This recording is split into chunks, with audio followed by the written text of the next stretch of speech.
निर्दलीय प्रत्याशी स्वर सिंह चावड़ा ने कहा, रागा बाघा को छोड़ो, किसान नेता को चुनो।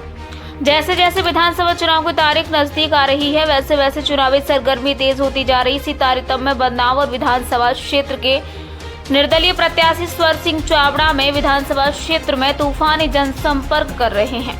गांव-गांव जाकर के ग्रामीणों का आशीर्वाद ले रहे हैं और उन्होंने ग्रामीणों का भरपूर जनसंपर्क मिल रहा है।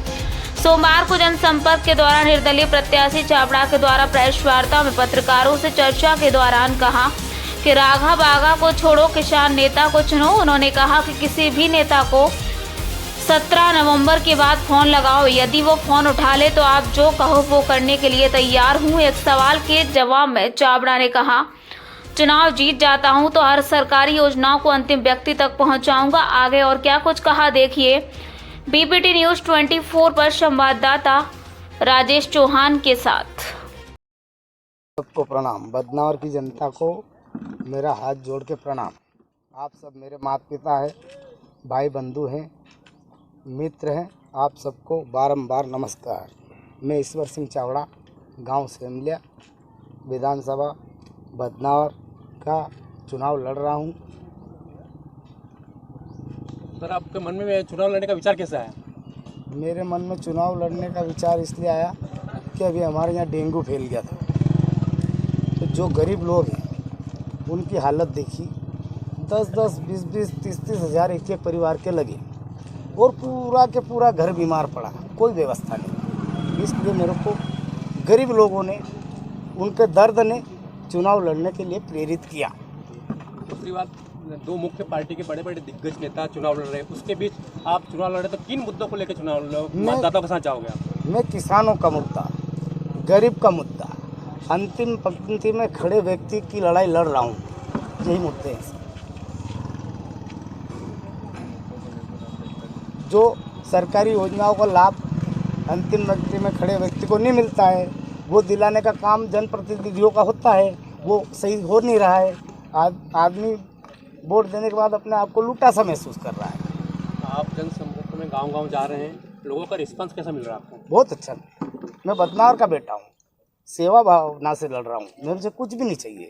मैंने विधायक को जो भी सुविधा मिले वो सारी सुविधा गरीब बच्चों के स्कूल के लिए दान कर दी।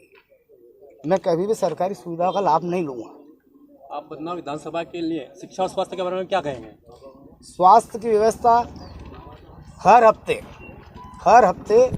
हर गांव में, बदनावर विधानसभा के हर गांव में एक डॉक्टर सहित चलित टीम वाली बस की व्यवस्था करूंगा, जो हर हफ्ते हर गांव में हमारी माता पिता भाई बंधुओं का इलाज करें।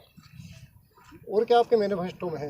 मैनिफेस्टो में किसान के लिए खेत सड़क है, जो 11 किसान की समिति बनाकर खेत पहुँच रोड बना सकते हैं। जब मंडी से हज़ारों करोड़ खेती से मंडी में हज़ारों करोड़ का टैक्स जाता है, तो फिर खेत को रोड क्यों नहीं मिल रहा है? हमारे खेत को रोड चाहिए। हमें 15 घंटा बिजली चाहिए सीजन में, 1 महीना 15 घंटा चाहिए नहीं चाहिए भाइयों? भाई हमें बोनी कर रहे हैं, अभी 8 घंटा लाइट मिल रही है। कितनी मिल रही है? तो हमें 15 घंटा चाहिए। वो व्यवस्था किसान का बेटा, किसान का दर्द मैं समझता हूँ, मजदूर का दर्द मैं समझता हूँ, गरीब का, अंतिम पंक्ति में खड़े व्यक्ति को लाभ नहीं मिल रहा है योजनाओं का। बड़े बड़े लोग, बड़े बड़े नेता वो ध्यान नहीं दे पाते हैं, गरीब तक उसका लाभ नहीं पहुँचता है सरकारी स्कीम का। यदि आप चुनाव जीत जाए तो और क्या करेंगे विधानसभा के लिए? मैं पहले तो बदनावर जनता की सेवा करूंगा, जो भी खामियां होगी वो सब करूंगा, और स्कूलों की व्यवस्था प्राइवेट जैसी करूंगा। एक गांव से 10-10 लाख रुपए लूट के जा रहे हैं, जिसके बाद बच्चे 12 किलोमीटर हाईवे पे जा रहे हैं, तो शाम तक बच्चे नहीं आते, तब तक माता पिता की धड़कन तेज हो जाती है कि ऐसा नहीं हो एक्सीडेंट हो जाए। अब अपनी विजय से कितने आश्वस्त? मेरी विजय 101% विजय है। यह बदनावर की जनता की विजय मेरी नहीं है, मेरे माता पिताओं की विजय है, किसान की विजय है, गरीब की विजय है, जो अंतिम पंक्ति में खड़ा उस व्यक्ति की विजय है। रोजगार के क्षेत्र में क्या कहना चाहिए? रोजगार में मशीनों का काम 50% ही होने दूंगा। 50% मेरे गरीब भाइयों को लाभ मिलना चाहिए। भाई 50% आप मशीन से काम कर सकते हैं, आप तो 100% मशीनों से काम करेंगे तो ये गरीब जनता को क्या मिलेगा? ये क्या मिलेगा इनको तो किसान ही रोजगार दे रहे हैं अभी, और किसान खुद परेशानी में। किसान की फसल के भाव नहीं है, उसके लिए लड़ाई लड़ूंगा।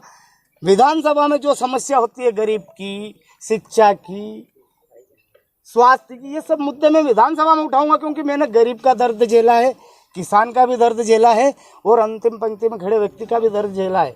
मैं सबका दर्द जानता हूँ अच्छे से कि जनता को कितनी परेशानी है। जब हम वोट करते हैं जनप्रतिनिधि को और वो अपना फ़ोन भी नहीं उठाए, उसको वोट क्यों करें? पहचाने नहीं, वोट क्यों करें? मैं 25 साल किसी पार्टी का कार्यकर्ता रहा, मैंने ये दर्द अच्छे से सहा है। जीतने के बाद जैसे अभी 17 तारीख तक चुनाव है, 18 तारीख को फ़ोन लगा लेना भाइयों और मेरे को जूता मार देना चौराहे पे कोई नेता फ़ोन उठा